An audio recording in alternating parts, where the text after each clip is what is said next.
মাঠে নামছে Real Madrid versus Barcelona কোপারেলদের ফাইনাল।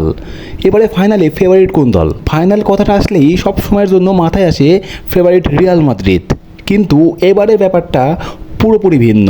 এবারের ফাইনালে ফেভারিট বার্সেলোনা।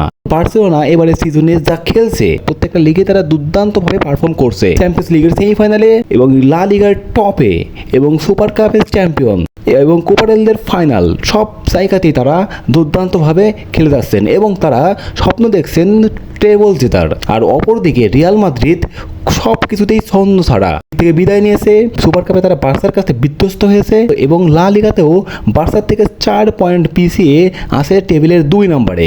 এই সিজনে রিয়াল মাদ্রিদ বার্সার বিপক্ষে যে দুইটি এল ক্লাসিকো খেলেছেন, দুটিতেই তারা বড় ব্যবধানে হেরেছে। তাই সব মিলিয়ে এবারে কোপারেলদের ফাইনালে অবশ্যই ফেভারিট বার্সেলোনা। কোপারেলদের ফাইনালে বার্সার একাদশটা কেমন হতে পারে তাই বিস্তারিত।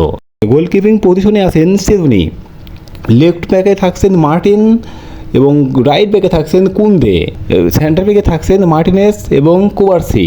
মিডফিল্ডে খেলবেন ডিজং এবং পেদ্রি।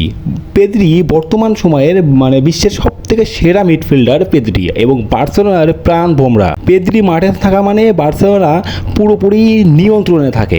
অ্যাটাকিং মিডফিল্ডে খেলবেন অলমো এবং রাইট উইঙ্গারে খেলবেন লামিন ইয়ামাল এবং লেফট উইঙ্গে খেলবেন স্ট্রাইকার পজিশনে পাচ্ছে না লেভানডস্কিকে, কারণ তিনি ইনজুরিতে পড়েছেন।